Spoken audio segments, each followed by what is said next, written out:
kita adalah manusia, sehingga tadi speak bicara mengenai manusia tentu sangat relevan karena kita adalah manusia. Dan khususnya bicara hereditas, apakah dibahas atau tidak, paling tidak ini mungkin menjadi pertanyaan bisa kita tanya juga. Bahwa ada hal-hal yang bisa kita turunkan kepada generasi berikutnya atau kepada anak kita secara biologis. Apakah wajah kita, mulut kita, mungkin matanya mirip papa, hidungnya mirip mama, maka ada aspek tertentu bisa diturunkan. Termasuk juga penyakit genetik seperti hemofilia, termasuk juga buta warna itu diturunkan kepada generasi berikutnya.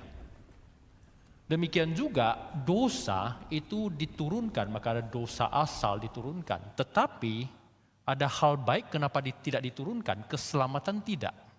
Ya, tidak dikatakan saya melahirkan anak itu langsung jadi Kristen. Ya. Maka tentu ini hal-hal pertanyaan-pertanyaan yang bisa memimpin kita untuk berpikir lebih lanjut dan khususnya bisa ikut.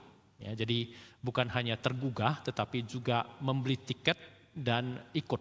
Ya, jadi perlu mengorbankan waktu, ya, tenaga, mungkin transportasi dan semuanya kita datang dan belajar. Setelah selesai kebaktian, di luar sudah ada booth yang menjual tiket, kita boleh membelinya.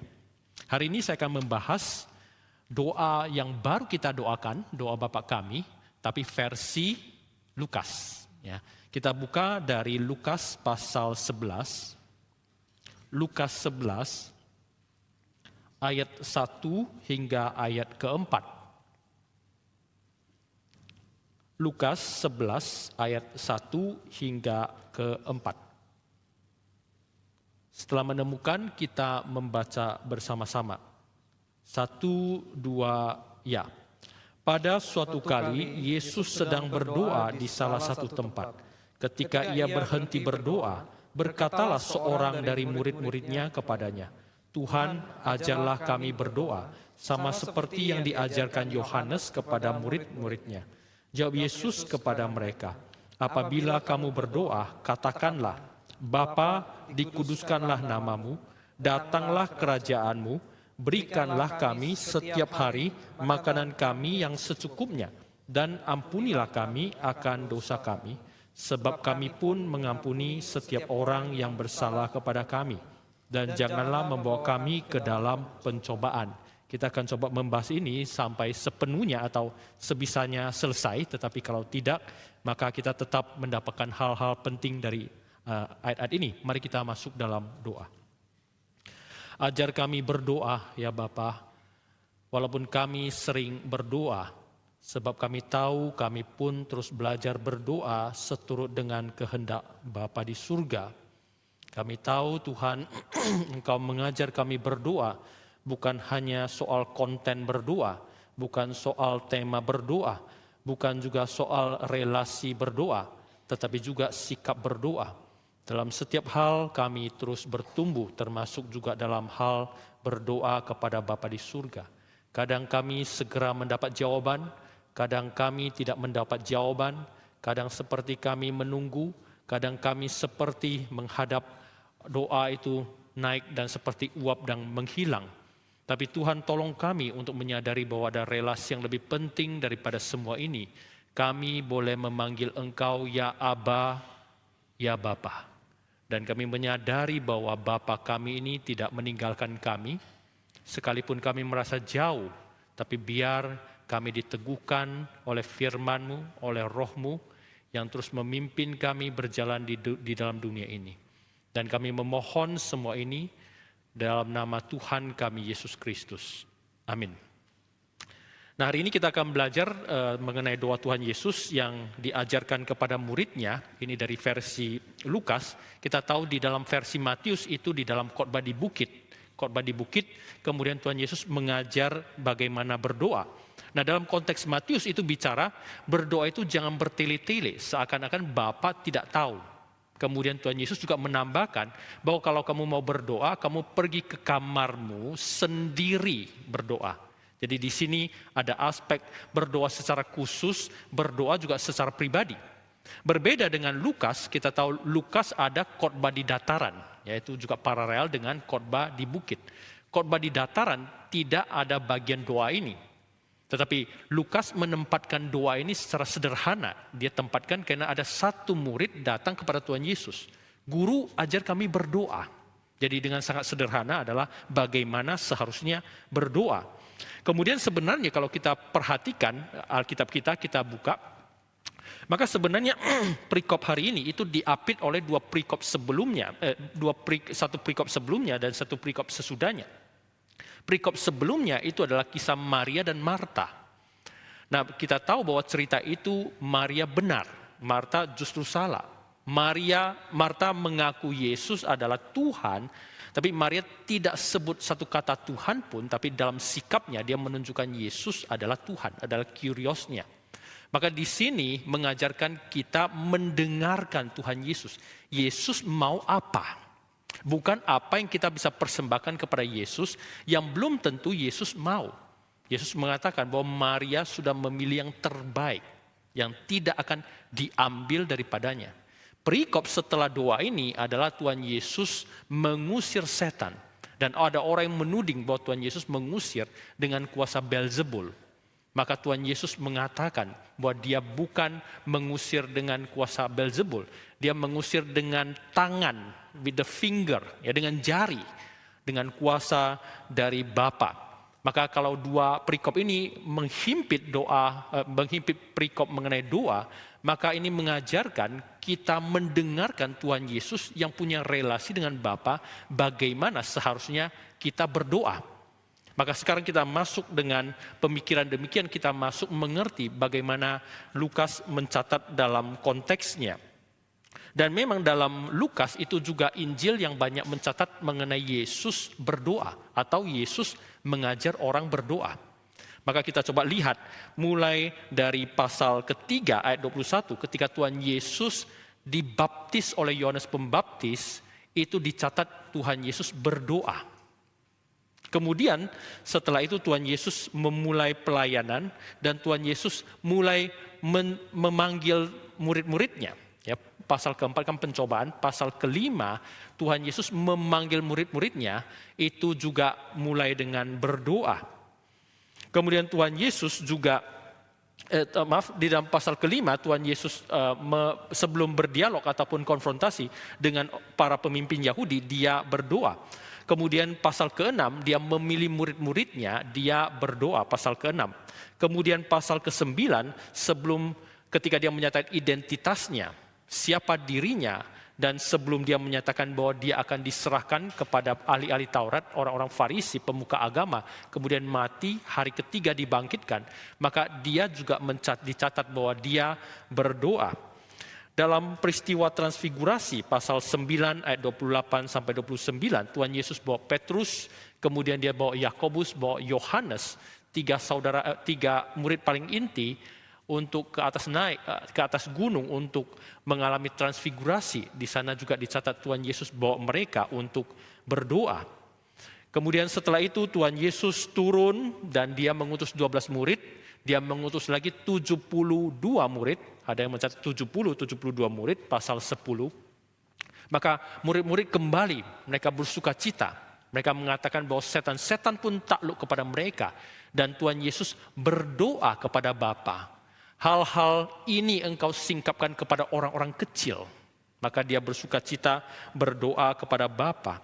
Kemudian kita dengan cepat masuk ke pasal 22, di dalam perjamuan terakhir. Yesus juga berdoa. Dan dia berdoa, dia mengatakan kepada Petrus, dia berdoa untuk Petrus. Dan dia berdoa supaya iman dari Petrus jangan gugur. Kemudian kita juga lihat di Getsemani, Tuhan Yesus mengajak murid-murid berdoa. Dia sendiri berdoa, doa yang sama juga. Dan setelah dia berdoa, dia juga mengatakan kepada para murid, mengatakan supaya mereka tidak jatuh ke dalam pencobaan. Ya, roh memang penurut, tapi daging lemah. Nah, ini sudah 8 kali mencatat Yesus berdoa dalam Injil Lukas. 2 kali lagi kira-kira di mana? Di atas kayu salib. Perkataan pertama, perkataan terakhir, ya, yaitu doa. Ya Bapa, ampunilah mereka sebab mereka tidak tahu apa yang mereka perbuat. Yang terakhir, ya Bapa, kuserahkan nyawaku ke dalam tanganmu. 10 kali Lukas mencatat Tuhan Yesus berdoa dan 2 kali itu ada di atas kayu salib. Nah, kita coba lihat ke dalam teks pembahasan kita ayat yang pertama. Suatu kali Yesus sedang berdoa di salah satu tempat. Ketika ia berhenti berdoa, berkatalah seorang dari murid-muridnya kepadanya, "Tuhan, ajarlah kami berdoa sama seperti yang diajarkan Yohanes kepada murid-muridnya." Memang sangat lumrah pemimpin-pemimpin kelompok itu mengajar pengikutnya atau jemaahnya untuk berdoa. Termasuk orang Yahudi, mereka mulai dengan doa Shema, dengarlah Israel, itu dalam Ulangan pasal 6:4. Kemudian diikutin dengan berkat 18 berkat. Itu diadakan pagi, sore, malam. Jadi ada ritual doa yang sama yang diikutin dan didoakan bersama. Jadi di satu sisi ini untuk membentuk identitas, mempererat juga relasi satu dengan yang lain, dan juga mereka sendiri untuk menyatakan mereka berbeda dari komunitas yang lain. Maka agaknya bisa jadi para murid minta kepada Tuhan Yesus, kami itu juga beda dong, supaya kami juga mau doa seperti yang diajarkan Yohanes Pembaptis kepada para muridnya. Nah, tentu kita tidak bisa bahas itu terlalu banyak soal konteksnya. Kita juga lihat langsung ke dalam ayatnya. Maka ketika bicara mengenai doa dan diajarkan berdoa, Tuhan Yesus masuk lebih lanjut bicara bagaimana berdoa. Dan ini juga seturut dengan yang dicatat oleh Lukas. Lukas sudah catat bagaimana Yesus sendiri berdoa, mengajar berdoa. Maka hari ini bicara bagaimana berdoa. Jadi sampai kepada kulminasinya. Jadi sudah tereskalasi sekarang gimana berdoa. Tetapi sangat menarik ketika diajarkan bagaimana berdoa, Tuhan Yesus tidak memberikan preliminary atau tidak memberikan prolog gimana harus berdoa. Caranya seperti apa, sikapnya seperti apa. Tapi Tuhan Yesus langsung mengatakan apabila kamu berdoa, katakanlah. Jadi tidak dikatakan bahwa ini adalah struktur yang resmi yang harus kamu ikutin. Tidak juga dikatakan bahwa kalau kamu doa, cuman boleh doa ini, tidak boleh ada doa yang lain. Dan kita lihat bahwa di dalam seluruh sejarah gereja, memang tidak hanya doa ini yang didoakan pengikut-pengikut Kristus. Ada doa-doa yang lain. Maka kalau begitu, apa sih yang bisa kita ambil mengenai doa yang diajarkan Tuhan Yesus? Maka paling tidak penafsir mengatakan bahwa ada 4 hal bisa kita ambil mengenai doa ini. Pertama, kita bisa belajar ini sebagai tema doa. Maka di sini ada tema-tema yang bisa kita ambil. Pertama, bicara mengenai kerajaan Allah. Bicara mengenai kebutuhan sehari-hari. Bicara mengenai pencobaan. Bicara mengenai kekudusan nama Allah. Maka di sini adalah tema-tema yang kita boleh doakan. Jadi pertama, kita boleh mengerti doa Bapa Kami ini sebagai tema. Kedua, sebagai model. Berarti Tuhan Yesus memberikan model bagaimana berdoa. Dia sendiri sebagai teladan kita berdoa. Sehingga kira-kira ini adalah sebuah pattern, sebuah pola bagaimana kita boleh mengikuti Tuhan Yesus berdoa. Maka yang pertama tadi tema doa, kedua sekarang model doa. Nah yang ketiga itu adalah sikap berdoa. Maka di sini kita lihat bahwa ketika kita berdoa sikapnya gimana? Apakah gampangin atau gimana? Maka di sini ketika Tuhan Yesus mengatakan berdoa demikian, maka panggil Bapa, bukan panggil yang lain. Tidak usah dipanjang-panjangkan, hanya panggil Bapa. Berarti di sini ada aspek sikap yang hormat ketika berkomunikasi dengan Allah. Tidak dipanggil juga Allah, tidak dipanggil juga nama-nama samaran Allah yang lain, tapi pakai metafora Bapa. Nanti kita akan bahas lebih lanjut. Jadi di sini ada aspek sikap dengan serius, dengan hormat datang kepada Allah. Jadi yang pertama adalah tema, kedua adalah model, ketiga adalah sikap, sekarang yang keempat ini adalah relasi doa. Boleh memanggil Allah sebagai Bapa ini sangat luar biasa. Berarti mendekati Allah itu dengan relasi anak bapa. Bapa, kita datang kepada Bapa kita. Jadi dengan individu, setiap individu datang kepada Allah dan menganggap Allah kita sebagai Bapa. Tapi relasi itu tidak hanya sampai di sana secara vertikal, saya dan Allah. Di sini juga kata ganti orang pertama itu bukan kata ganti orang pertama yang tunggal. Tidak dikatakan Bapa saya yang di surga, tidak. Tapi Bapa siapa? Kami. Berarti apa? bersama-sama memanggil Allah yang sama sebagai Bapaknya kami. Berarti ini ketika doa Bapa kami selalu dalam pikiran kita itu bukan cuma saya bisa doa, tetapi kami sedang berdoa kepada Bapa. Jadi di sini kita bisa melihat secara prelude kita kalau kita bangun. Pertama adalah tema, kedua sebagai model doa, ketiga sebagai sikap, dan keempat sebagai relasi doa. Maka di sini secara struktur kalau kita lihat sapaan atau dialamatkan kepada satu pribadi. Tidak pakai Bapa, Anak, Roh Kudus. Ya, menarik ya, tidak tritunggal, tidak trinitarian. Tetapi tentu di belakangnya kita boleh memanggil Bapa sebagai sumber, sebagai fountain. Dan kita boleh datang kepada Anak melalui pemberian Bapa. Dan khususnya roh yang sudah diberikan itu memperkenalkan Anak. Dan melalui Anak kita boleh datang kepada Bapa. Maka di sini kita memanggil Bapa. Jadi langsung kepada Bapa. Tujuannya jelas, bukan melalui siapa, melalui media siapa, tetapi langsung kepada Bapa. Dilanjutkan dengan dua permohonan kepada Bapa untuk Bapa. Jadi relasi untuk Bapa dan permohonan untuk Bapa. Ya, bicara minta apa? Dikuduskan nama Allah, nama Bapa, diminta untuk datanglah kerajaan Bapa. Kemudian dilanjutkan dengan 3 permintaan untuk para murid. Ya, 3 permintaan kebutuhan roti, kemudian juga 3 yang lain mengenai juga permohonan untuk pengampunan dan juga untuk tidak masuk ke dalam dosa. Jadi kita lihat satu pribadi, doa kepada satu pribadi, 2 permintaan kepada Allah atau 2 permohonan kepada Allah, 3 permohonan untuk manusia. Satu pribadi, 2 permohonan untuk Allah, 3 permohonan untuk manusia. Jadi sangat sederhana dibangun strukturnya. Maka kita mulai masuk kepada Bapa. Kita boleh memanggil Bapa ini sebuah kedekatan, sebuah keintiman.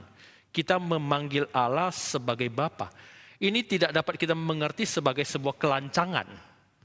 Coba kita bayangkan Allah sebagai pencipta langit dan bumi, Anda panggil Bapa, itu berapa berani sebenarnya. Jangankan kita panggil Allah sebagai Bapa, kita lihat orang yang lalu lalang, mungkin agak tua dari kita panggil Bapakku, ya, belum tentu diterima. Sekarang Anda panggil Bapa, siapa kita sehingga dia mau terima kita?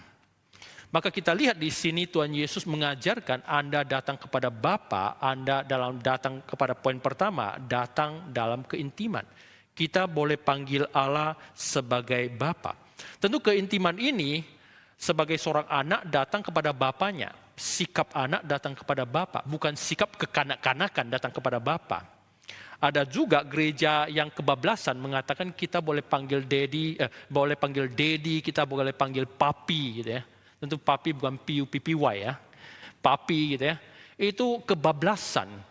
Allah memang intim tetapi bukan kebablasan sampai kita itu menganggap seperti bestie kita, buddies gitu. Ya. Maka itu kebablasan. Kalau begitu arti keintiman ini apa? Maka berarti di sini keintiman artinya kita boleh dengan segera dan selalu datang kepada Bapa kita. Saya kira kalau yang pernah jadi bapak, ketika anak panas atau mencret malam-malam, kita tidak akan keberatan ketika dia gedor pintu kita mengatakan, "Pa, saya diare." Ya. Kita tidak mengatakan jangan ganggu waktu tidur saya, enggak ada. Ya, kenapa? Dengan segera dan selalu kita siap untuk menerima dia. Berarti di sini aspek keintiman kita boleh panggil Allah sebagai Bapa. Kedua, ini artinya kita bersedia di dalam kedaulatannya, di dalam ketertundukan kepada dia. Berarti kita mengakui otoritasnya. Maka di sini sangat menarik kita boleh memanggil Allah sebagai Bapa. Berarti kita siap untuk tunduk dan taat kepada apa yang Bapa kita mau. Berarti mana mungkin kita berani minta yang macam-macam. Berarti kita mau segera tunduk dan taat kepada dia. Dan khusus ketika kita mau tunduk dan taat kepada dia, berarti kita juga belajar seperti Tuhan Yesus doa di Getsemani. Ya Bapa, jikalau engkau mau, ambillah cawan ini daripadaku. Tetapi bukan menurut kehendakku, tapi menurut kehendakmu. Berarti apa? Bapa maunya apa? Saya bersedia untuk jalankan. Dan ketika pakai kata Bapa, maka di sini ada aspek intim, ada aspek juga kedaulatan Allah, juga ada aspek kesederhanaan, simplisitas. Berbeda juga dalam konteks Yunani pada waktu itu untuk memanggil satu dewa, khususnya ada tercatat di dalam karya Lucius, untuk memanggil satu dewi, dia panggil Ratu Surga yang diberkati, engkau adalah Dewi Ceres, engkau adalah Venus Surgawi, engkau adalah saudari dewa Phobos, ya. Jadi di dalam tercatat dalam Metamorfosis tulisan dari Apuleius, maka itu ada seperti mau mengagungkan satu dewa. Kalau bisa-bisa hit the targetnya, dia senang satu hal, maka dia akan mengabulkan permohonan kita. Tapi di sini ketika panggil Bapa itu simple, kita hanya panggil dia Bapa, tidak perlu mengada-ngada, tidak perlu dibuat-buat sampai supaya Bapa itu bisa menerima kita atau Bapa itu akan mendengarkan doa kita. Maka kita lihat di sini ada aspek keintiman, ada aspek kedaulatan Allah, dan juga ada aspek simplisitas dari Allah. Dan demikian juga kita lihat di dalam Bapa ini sendiri, ada aspek Allah yang besar, dan sekaligus aspek Allah yang dekat. Maka ada aspek Allah yang transenden, ada aspek Allah yang imanen. Umumnya di dalam agama-agama duniawi kita lihat bahwa akan menekankan satu hal dan meringankan aspek yang lain. Misalkan Allah begitu tinggi tidak terjangkau, harap-harap dia bisa dengar doa kita. Termasuk ada agama tertentu dia harus membunyikan bel supaya Allahnya itu dibangunkan atau disadarkan. Termasuk juga ada Allah yang imanen, Allah yang ada bersama dengan kita, Allah yang di sekitar kita, atau Allah bersama kita, ya, panentheism atau pantheism, yang bersama dengan kita, atau semua itu adalah Allah. Maka di sini dalam kekristenan begitu unik, Allah yang transenden dan juga sekaligus Allah yang imanen, Allah yang besar sekaligus Allah yang dekat, Allah yang tidak serta-merta dengan gampang kita enak-enak saja deketin dia, tapi juga di sisi lain kita tahu dia dengan selalu dekat dan terbuka untuk menerima kita. Dan terakhir bicara mengenai Bapa, bukan serta-merta karena kita suka memanggil Bapa atau karena kita mampu memanggil Bapa, maka kita boleh panggil Bapa. Kita boleh memanggil Allah sebagai Bapa karena pengorbanan anaknya di atas kayu salib. Sehingga kita diperdamaikan dengan Bapa di surga, sehingga kita dilayakkan menjadi anak-anak Allah, kita diadopsi. Maka kita boleh memanggil Allah sebagai Bapa bukan tanpa pengorbanan, tetapi pengorbanannya bukan dari kita, tetapi dari anaknya Tuhan Yesus. Maka di sini ketika setiap kali kita doa Bapa kami yang di surga, maka sadarlah kita bahwa kita memanggil Allah sebagai Bapa karena pekerjaan anaknya yang tunggal. Dan kita boleh punya keintiman, kita mengakui kedaulatannya, dan kita boleh selalu segera untuk datang kepada Bapa kita. Maka di sini status kita, identitas kita dengan sangat jelas, kita mendekati Allah kita. Kita panggil dia Aba Bapa, dia sebagai Allah. Nah, di sini kita lihat kita memanggil Allah sebagai Bapa. Selanjutnya kita lihat permohonan yang pertama, dikuduskanlah namamu. Ya, dikuduskanlah namamu. Nah, frasa ini sendiri bisa ditelaah dalam 4 aspek.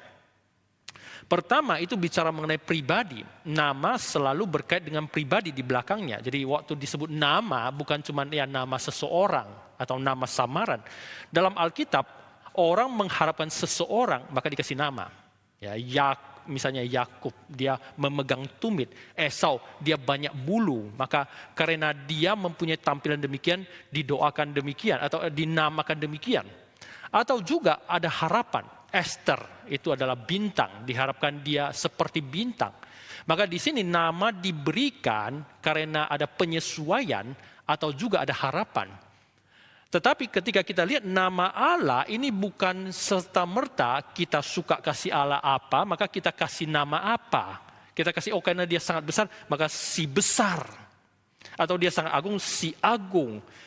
Tetapi ketika kita boleh menyebut nama Allah, maka di dalam Alkitab bukan karena kita menamai Allah, tetapi Allah mewahyukan namanya supaya kita bisa menamai namanya.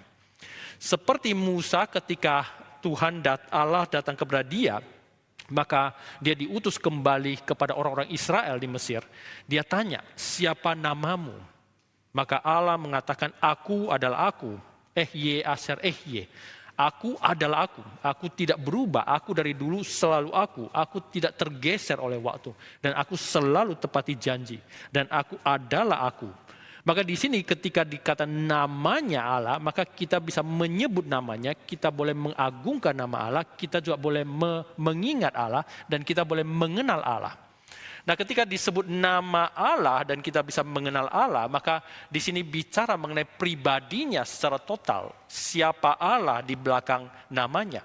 Maka ketika dikuduskan namamu, maka kita ingat kita sedang mengkuduskan nama Allah. Kita sedang ada satu pribadi yang kita sebut. Maka tentu tidak serta-merta atau gampangin ketika kita sebut namanya Allah. Nah, maka pertama bicara mengenai pribadi. Yang kedua ini bicara penerima. Berarti di sini ada aspek orang receiver, ya, yaitu orang yang mendoakan, ya, seperti kita ketika doa Bapa kami yang di surga, dikuduskan namamu. Jadi yang mendoakan. Tapi juga ada pribadi yang lain atau agent yang lain, yaitu penerima yang lain, yaitu orang lain yang diharapkan juga bisa mengkuduskan nama Allah. Apakah mereka mendengarkan doa kita atau kita mendoakan mereka? Jadi di sini dapat kita katakan dengan mendoakan dikuduskan nama Allah itu untuk lingkaran di dalam. Ya, tadi kita kan berdoa untuk kita di dalam. Dan kita juga mengharapkan lingkaran di luar kita juga mengkuduskan nama Allah. Jadi bukan hanya dalam lingkaran kita mengkuduskan nama Allah, lingkaran di luar kita. Jadi komunitas orang percaya yang sekarang mengkuduskan nama Allah. Dan kita juga mendoakan supaya komunitas yang akan jadi orang percaya itu juga boleh segera terrealisasi supaya mereka juga bisa mengkuduskan nama Allah. Atau dengan sederhana saya mau menggambarkan seperti riak air.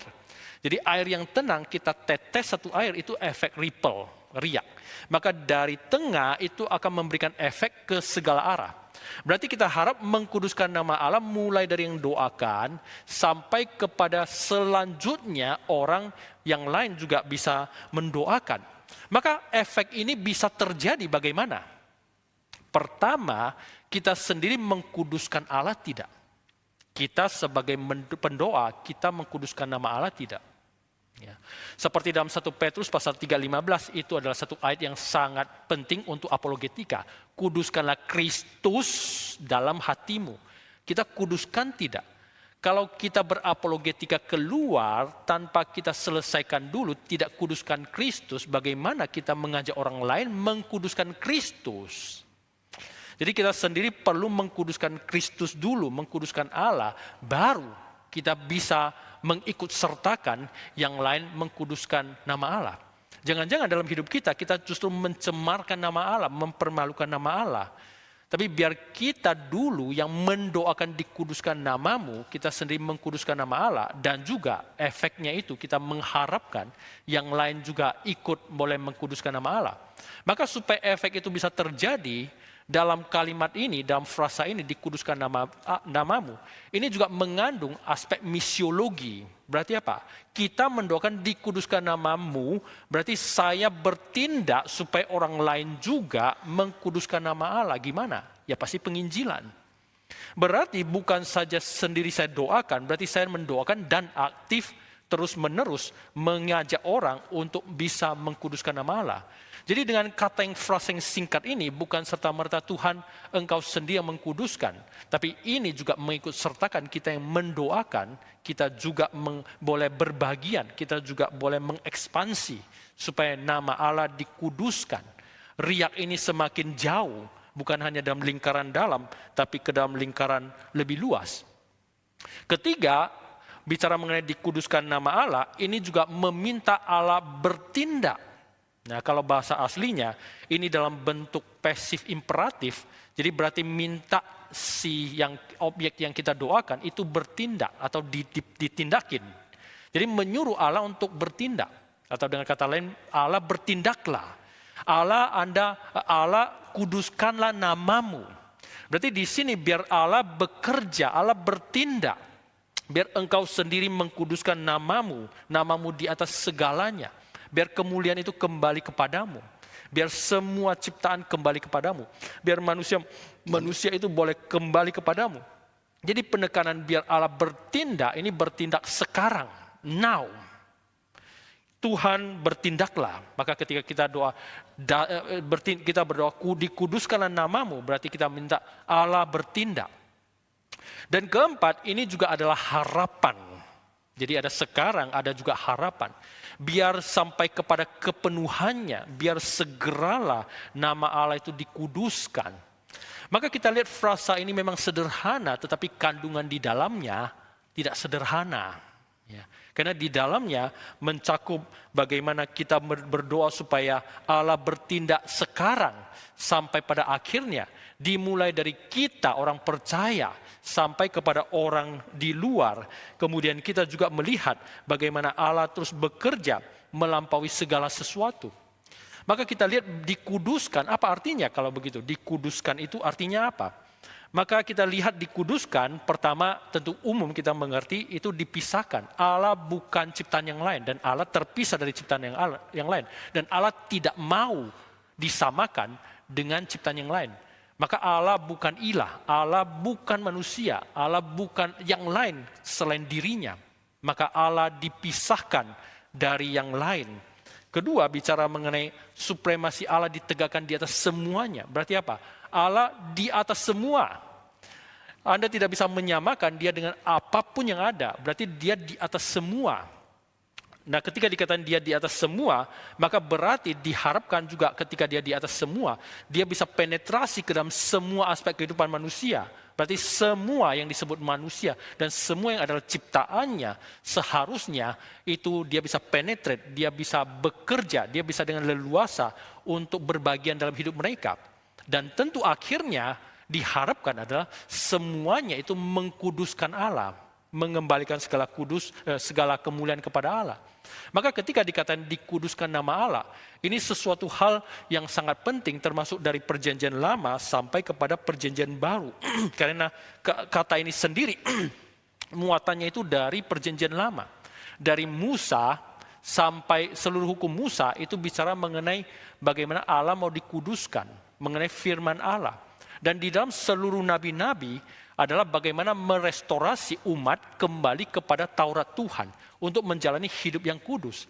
Dan ingat tidak, imam-imam itu ada ikat lakban di atas kepala mereka, itu tulisnya kudus bagi Allah. Tidak dikatakan baik bagi Allah, kasih bagi Allah, tidak, kudus bagi Allah. Kemudian seluruh barang-barang dibuat dengan emas yang murni.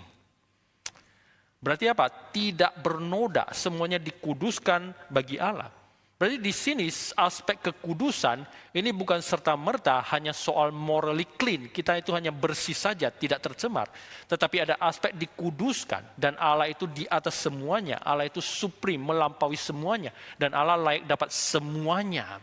Maka ketika mulut kita mengatakan frasa yang sederhana ini, dikuduskan namamu, ini bukan hanya serta-merta supaya Allah jadi bersih, bukan. Tapi biar engkau diagungkan di atas semuanya. Termasuk mulai dari saya yang berdoa ini. Celaka kalau kita doakan supaya Allah dimuliakan, dikuduskan di semua aspek. Tapi mulai dari yang mulut berdoa ini tidak mengkuduskan Allah, maka celaka. Ya. Anda pertama relasi belum jelas, dia Bapa. Kedua, Anda tunduk tidak dalam kedaulatan dia. Dan ketiga, bisa tidak kita dikuduskan nama Allah, tapi bolak-balik kita mencemarkan namanya. Dan kita terus-menerus di dalam dosa. Kedua, kita lihat kepada frasa yang kedua, datanglah kerajaanmu. Seperti hal frasa sebelumnya, frasa sederhana, 2 detik tidak perlu untuk selesaikan frasa ini. Tapi artinya ribuan tahun diteliti, tidak habis dan selalu ada nuansa baru yang tidak habis-habisnya. Dan kita bisa membagi bicara kerajaan ini. Tentu ini aspek yang sangat besar karena kerajaan Allah tidak bisa hanya satu kalimat.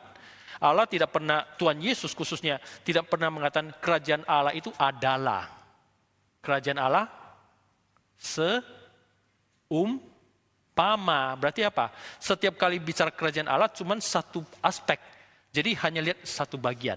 Yang dalam belum terlihat. Nanti terlihat yang belakang, kerajaan Allah satu aspek lagi. Berarti apa? Kita satu kalimat pun tidak sanggup untuk mencakup seluruh kerajaan Allah. Kerajaan Allah seperti pukat. Kerajaan Allah seperti biji sesawi. Kerajaan Allah seperti orang membersihkan pukat. Ada ikan yang baik, ikan yang tidak baik. Maka itu banyak aspek. Seperti orang menemukan mutiara. Ya, dan banyak aspek yang lain. Maka bicara kerajaan Allah sendiri, maka ada kaitan dengan sejarah keselamatan. Ya. Jadi salvation history, sejarah keselamatan. Berarti dari sangat awal Allah menegakkan kerajaannya sampai nanti Yerusalem baru itu kerajaan Allah. Jadi itu bicara kesinambungan kerajaan Allah. Kalau di dalam teologis ini bicara history of salvation. Ya. Jadi ini bicara mengenai penggenapan janji Allah dari perjanjian lama sampai perjanjian baru. Kemudian juga ada aspek yang kedua, itu namanya apokaliptik, yaitu Allah menginterupsi. Ya, Allah bekerja dalam titik-titik tertentu. Jadi ada tonggak-tonggak sejarah. Ya. Nah kalau kita ikutin khotbah Pak Tong membahas mengenai Abraham. Kok bisa ribuan tahun tiba-tiba Abraham penting? Tiba-tiba Nuh. Tiba-tiba Daud, tiba-tiba Yesus. Berarti Allah ada titiknya, ada titik-titik tertentu Allah bekerja di dalam sejarahnya. Atau kalau dalam terminologi di dalam Reform kita pakai kairosnya, ada titik-titik tertentu. Jadi seperti ada tonggak-tonggak sejarah yang Allah bekerja, Allah interupsi, Allah intervensi dan bekerja. Maka dalam hal ini kita bisa meneliti kerajaan Allah dalam dua aspek ini, yaitu dalam pembacaan sejarah keselamatan dan juga secara apokaliptik. Nah kita mulai dari apokaliptik dulu, yaitu Allah yang menginterupsi, Allah yang bekerja tiba-tiba. Yang pertama adalah memohon Allah memerintah, datanglah kerajaanmu. Berarti apa? Sama juga seperti dikuduskan nama Tuhan, biar nama Tuhan dikuduskan terlebih dahulu dalam diri kita, dalam komunitas kita, kemudian keluar. Demikian juga memohon Allah memerintah, maka orang yang pertama yang mau diperintah adalah siapa? Yang doa pasti. Maka kalau kita sering doa Bapa kami dan kita tidak menginginkan kerajaan Allah, maka sangat-sangat blunder. Ketika kita doa datanglah kerajaan Allah, maka kita minta Allah memerintahkan kerajaannya. Sang Raja adalah Dia, kita hambanya, kita adalah pasukan-pasukannya. Berarti kita juga bersedia dalam kerajaannya, beroperasi dalam kerajaannya, mau dipimpin juga dalam kerajaannya. Nah salah satu formasi ataupun peraturan dalam kerajaannya, yaitu Dia memerintah dengan kasih karunia, dengan karis. Dia memerintah dengan shalom. Bahasa Yunaninya ada eirene, damai sejahtera. Dia memerintah dengan apa? Dikaiosune, 1 Petrus mengatakan dengan kebenaran keadilan. Maka kalau Anda tidak suka kasih karunia, tidak suka damai sejahtera, tidak suka juga yang disebut kebenaran keadilan, maka tidak cocok ada dalam kerajaan ini dan berdoa bagi kerajaan ini datang. Maka ketika kita sebagai orang dalam kerajaan ini atau serdadu dalam kerajaan ini, maka selayaknya kita ikut peraturannya. Berarti seluruh hal yang Allah mau termasuk peraturannya itu memenuhi kita.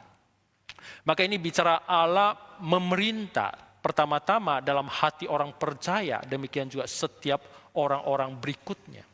Maka biar datanglah kerajaanmu, datanglah kerajaanmu. Poin kedua dalam aspek apokaliptik adalah penggenapan mesianik. Ya. Nah di dalam perjanjian lama kita lihat bahwa ada Mesias yang ditunggu, mulai dari sebuah bangsa, makin jelas itu mempersempit menjadi satu pribadi. Ya, sampai Yesaya itu menjadi jelas bahwa dia bukan hanya hebat, dia juga adalah hamba yang menderita. Maka makin jelas itu bukan hanya tunggul Isai, ya makin jelas bahwa ini adalah keturunan Daud, maka makin jelas sampai kepada Yesus, yaitu puncaknya. Maka sekarang Yesus yang dinanti dalam perjanjian lama, dinubuatkan dalam perjanjian lama, sekarang sudah ada. Dan itu menjadi iman kita. Maka sekarang bicara raja itu sudah datang. Pertanyaannya apakah raja ini memerintah juga dalam hati kita? Atau kita menunda mengatakan Kristus janganlah Anda memerintah. Mungkin kita katakan itu gak mungkin lah, saya sebagai orang Kristen pasti minta Kristus memerintah. Tapi pertanyaan saya adalah sejauh mana Anda biarkan Kristus memerintah dan seberapa lama Kristus memerintah dalam hatimu. Mungkin keluar dari gedung ini Tuhan tidak perintah lagi. Ya, jadi hanya hari Minggu 2 jam di kebaktian Kristus memerintah, maka durasinya hanya 2 jam. Sejauh mana urusan doa, saat teduh Kristus memerintah. Kalau urusan pekerjaan, urusan anak, urusan bisnis, apalagi kalau ada yang main-main sedikit, maka Kristus tidak memerintah. Biar itu saja saya yang memerintah. Maka ketika dikatakan datanglah kerajaanmu, ingat, yang memerintah itu Kristus. Apakah setiap kali kita selesai dengan ini? Tidak. Kita perlu selalu dengan kesadaran menaklukkan diri kepada pemerintahan Kristus. Mungkin hari ini kita bersedia, mungkin setelah dengar khotbah, iya saya mau mentuhankan Kristus, dia memerintah. Iya, minggu depan belum tentu. Tahun depan belum tentu. Bonus tidak tambah, mungkin tidak juga. Bonus kalau tambah, mungkin juga tidak. Maka kita terus menerus dengan kesadaran kita ada raja. Dan raja kita memerintah atas gerejanya, yaitu kita. Jadi di sini bicara mesianik datang, bukan hanya didambakan datang, sudah datang. Tapi apakah kita jangan-jangan seperti orang Farisi yang menolak dia secara praktikal? Kita tidak mungkin sebagai orang Kristen menolak Kristus secara ideologis. Kenapa? Dia kan Kristus. Tapi secara praktikal, hidup kita itu tidak sepenuhnya dia yang kontrol. Waktu kita tidak sepenuhnya dia kontrol. Kenapa? Saya mau berbagian.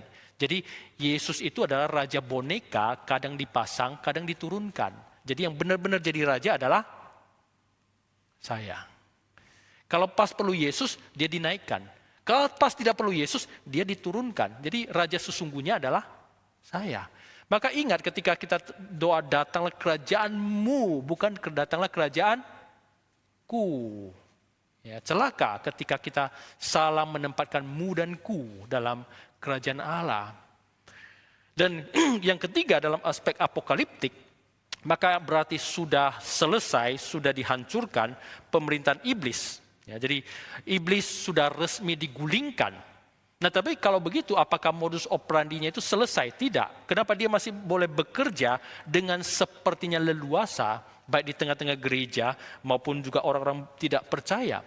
Maka di sini saya pakai contoh seperti main sepak bola. Ya kan ada klasemen sebelum masuk kepada, ini kan penyisihan ya, sebelum masuk main kepada sistem gugur. Nah klasemen misalnya 4 grup, nah itu kan sudah dapat 6 poin. Ya, sudah dapat 6 poin. Jadi sudah pasti maju kepada klasemen berikutnya. Jadi tinggal main sekali lagi. Nah, jadi yang main terakhir kali itu kalah ataupun menang sudah pasti lolos masuk ke dalam babak berikutnya. Maka seperti keadaan itulah orang Kristen itu disuruh untuk berperang sama si iblis. Karena kita sudah pasti menang karena Kristus sudah memenangkan pertandingan. Kalau bahasa medannya itu ecek-ecek ini mainnya. Ya. Seperti mainnya itu gak sungguh-sungguh. Tapi tentu dalam hal peperangan rohani itu bukan asal main, bukan. Kita tentu mau menang, tetapi kemenangan ini bukanlah yang paling krusial karena Kristus sudah memenangkan, tapi kita diizinkan untuk berperang melawan dosa kedagingan kita supaya kita benar-benar perang dan benar-benar menang juga. Jadi dalam hal ini kita lihat iblis sudah dikalahkan, tetapi juga diizinkan dia masih punya sedikit pengaruh ya untuk melatih kita. Jadi kita juga perlu menang atas si jahat. Maka di sini kita lihat bahwa Kristus sudah menang. Ketika kita katakan datanglah kerajaanmu, itu sudah diresmikan kerajaan Allah dan sudah ditegakkan sampai kepada kita menunggu kepada penggenapannya berikutnya. Ketika Yesus datang kedua kali. Nah di dalam aspek apokaliptik ini juga bicara mengenai penghakiman dan juga keselamatan. Maka dikatakan datanglah kerajaanmu, ini juga mendoakan supaya penghakiman Allah segera datang. Juga berarti juga berdoa Tuhan keselamatanmu segera datang. Kita tahu bahwa ini di dalam sebuah tension karena kita sudah selamat tetapi keselamatan kita masih belum sepenuhnya. Demikian juga penghakiman Allah sudah terjadi. Roma 1 mengatakan bahwa murka Allah itu sudah nyata tapi belum sepenuhnya nyata. Maka di sini ketika kita berdoa, datanglah kerajaan-Mu, biar raja sesungguhnya itu menjalankan penghakimannya dan menjalankan keselamatannya.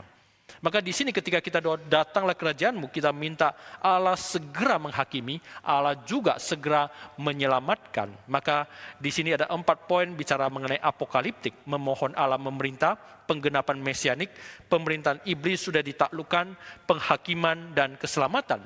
Nah, kita sudah bahas mengenai titik-titik yang terjadi ketika kita mendoakan kerajaan Allah datang. Nah, juga ada aspek sejarah keselamatan.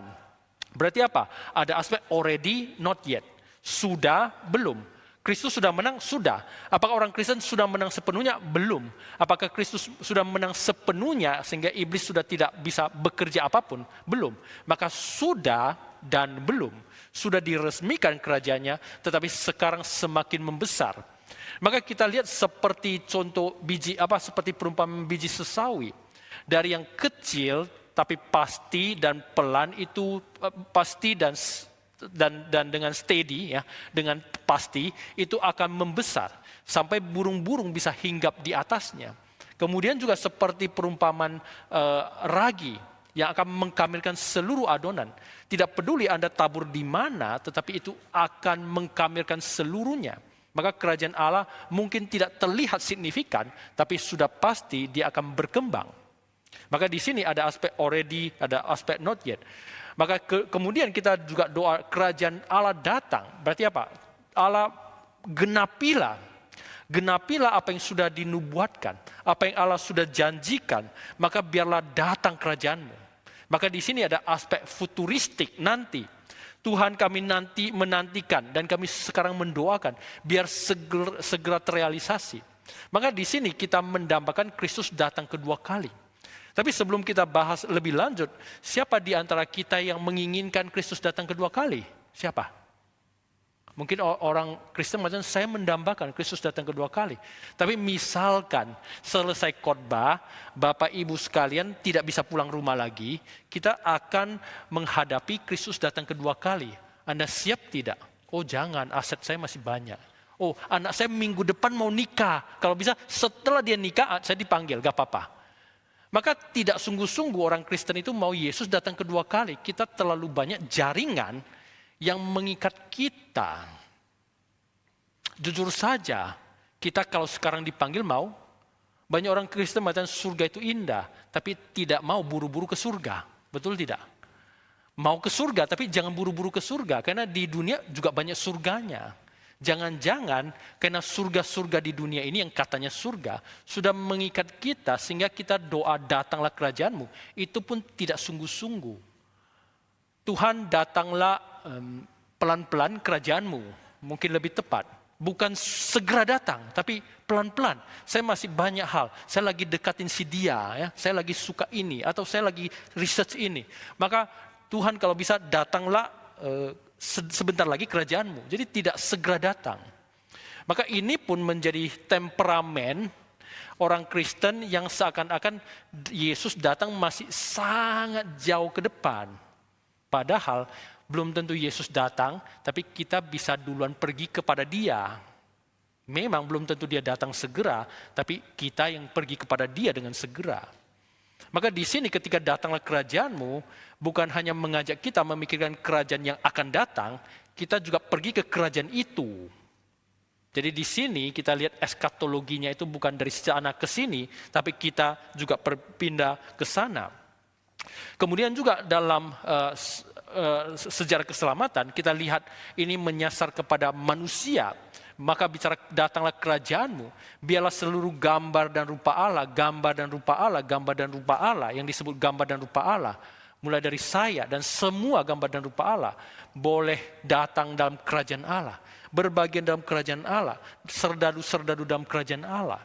Maka ini pun artinya datanglah kerajaan-Mu, biar manusia-manusia ciptaan-Mu yang mewakili Allah, yang ada gambar dan rupa Allah, bekerja dalam kerajaan Allah, mengikut sertakan mereka juga dalam kerajaan Allah. Berikutnya juga bicara mengenai sejarah keselamatan. Kita tadi sudah bicara mengenai already not yet, bicara penggenapannya, bicara kemanusiaan, bicara meningkat. makin membesar. Tadi saya kasih 2 contoh, yaitu perumpamaan biji sesawi, perumpamaan dari ragi. Maka pasti segera datang. Sudah datang, segera datang. Maka ketika kita doa datanglah kerajaanmu, maka kita tahu ini meningkat. Bukan seperti yang kemarin kita doakan. Kemarin mungkin kalau kita gambar secara piktografi mungkin sedikit. Maka hari ini ketika saya doa datanglah kerajaanmu, kita tahu tambah sedikit. Meningkat. Berarti apa? Ada progres. Karena bukan kita mendoakan seperti uap yang hilang. Tidak. Datanglah kerajaanmu. Mungkin karena sering doa dan sering tidak diartikan dengan sungguh-sungguh dan tidak dipahami sesungguhnya. Maka kita pikir kerajaan Allah ya kerajaan Allah. Datang ya datang, tidak datang nggak apa-apa. Tapi ketika kita mengerti itu meningkat, berarti kemarin dan hari ini, pasti hari ini lebih meningkat dari kemarin. Maka berarti kedatangan Kristus sudah lebih dekat sehari dari kemarin. Demikian juga kerajaan Allah terrealisasi lebih dekat sehari daripada kemarin. Maka ketika kita menjiwai dan memaknai kedatangan kerajaan Allah, maka kita memaknainya dengan sungguh-sungguh. Ya, dengan sungguh-sungguh. Dan yang terakhir ketika kita berdoa supaya datanglah kerajaanmu, maka itu berkaitan dengan tadi pembahasan supaya nama Tuhan dikuduskan, maka itu menyasar kepada setiap individu. Maka saya mendambakan datanglah kerajaan Allah, apakah saya sendiri siap, apakah saya sendiri mau, apakah saya sendiri berjuang juga dalam kerajaan Allah ini. Dan kita tahu bahwa di dalam seluruh sejarah kekristenan, mulai dari nabi, para rasul, orang-orang Kristen setiap zaman, kita lihat mereka juga memperjuangkan kerajaan Allah itu datang. Dan mereka berbagian dalam kerajaan itu. Maka kita juga di dalam rentetan, kita juga dalam jajaran yang sama. Mungkin kita katakan itu terlalu besar, itu kan Rasul Paulus, itu kan Rasul Yohanes, itu kan Titus dan sebagainya. Bahkan saya mungkin tidak sepantaran dengan Titus. Tapi kita lihat bahwa kita terpanggil dalam jajaran yang sama dan kita mendoakan doa yang sama, komunitas yang sama. Berarti memang kita tidak perlu pikir saya dan Paulus itu sejajar, tapi kita berbagian dalam pekerjaan yang sama dan kita berbagian dalam kerajaan yang sama dan kita berharap kepada Allah yang sama dan kita panggil Bapa yang sama. Berarti kuasanya juga sama, penebusannya juga sama, Roh Kudus yang diberikan sama. Maka di sini ketika kita doakan doa ini, kita pikir dan kita renungkan secara mendalam, maka ini bukan sembarang doa. Bukan karena sudah bisa hafal, ya tinggal hafal, bukan. Itu boleh saja kita katakan setiap minggu kita putarkan saja recording kita. Karena apa? Kita sudah bisa hafal. Maka ketika kita datanglah kerajaanmu itu mencakup pemerintahan Allah. Kedatangan mesianik, penggenapan janji Allah, sudah dan segera. Dan kita memohon penghakiman Allah segera terjadi dan keselamatannya juga terjadi. Kita lanjut kepada pembahasan permohonan ketiga. Mungkin ini pembahasan yang terakhir. Berikanlah kami setiap hari makanan kami yang secukupnya. Ya, jadi ayat ini secara literal bisa dalam artian beri kepada kami roti hari ini pada hari ini. Ya, jadi roti harian kami hari ini berikan kepada kami. Juga bisa diartikan roti besok hari berikan kepada kami setiap hari. Jadi di sini ada 2 tafsiran. Bisa hari ini, bisa besok hari. Tetapi yang pasti, kalaupun kita tidak harus sampai kepada konsensus, mintanya adalah harian, tidak pernah mingguan, apalagi bulanan. Ya. Jadi tidak peduli apakah hari ini atau besok hari, tapi yang pasti adalah minta hari ini, minta harian. Jadi berarti kalau begitu, minta makanan yang secukupnya. Berarti kita tidak bisa lepas dari Allah setiap hari. Mungkin ketika kita mendoakan doa makanan kami yang pada hari ini, makanan kami sehari ini, yang secukupnya untuk hari ini kadang nuansanya memang jadi sangat sulit untuk kita renungkan. Kenapa? Mintanya 1 hari demi 1 hari. Gaji kita bulanan, ya toh? Kecuali kita juga harian. Dan kulkas kita buka, rendang masih bisa 3 hari. Sayur 1 minggu, telur 2 minggu. Berarti bagaimana kita meresapi mintanya sehari-sehari, tapi kita dapatnya secukupnya untuk sebulan. Maka ketika kita mendoakan doa ini bukan hanya urusan makan, tapi harus kita mengerti mintanya itu adalah urusan eksistensi kita, urusan providensia Allah, urusan keseharian kita, urusan kebergantungan kepada Allah. Maka di sini ketika kita doakan beri kepada kami makanan kami secukupnya pada hari ini, maka kita jangan tergiur minta Tuhan kalau bisa kasih saya seluruh kekuatan yang bisa, sehingga saya hanya dikasih satu kali kekuatan, itu cukup sampai seumur hidup tidak lagi cari Tuhan. Atau Tuhan tolong saya kalau bisa nafas satu kali nafas, itu tidak perlu lagi nafas seumur hidup. Ya. Bukankah nanti eksplorasi ke bulan itu jadi gampang? Karena apa? Gak usah bernafas. Ya. Nanti ke Mars juga jadi gampang. Tidak, Tuhan mengatakan sehari demi sehari, one step at a time. Satu nafas demi satu nafas. Berarti kebergantungan kepada Allah bukan hanya soal makanan. Misalkan kita bisa jadi sebesar ini atau sedewasa ini, kita dikasih makan setiap hari oleh orang tua. Saya mau tanya, dikasih makan bisa besar tidak? Bisa? Bisa. Hanya dikasih makan bisa besar?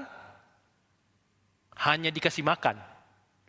Kalau dikasih makan, Tuhan mengatakan saya gak kasih nafas, oke enggak? Gak bisa. Maka berarti ini bukan hanya urusan makan, tetapi kebergantungan. Tuhan, kalau hari ini engkau tidak kasih nafas, tidak hidup saya. Berarti ketika kita doa, berikan kepada kami makanan kami yang secukupnya, maka diartikan kita butuh Tuhan setiap saat. Setiap saat.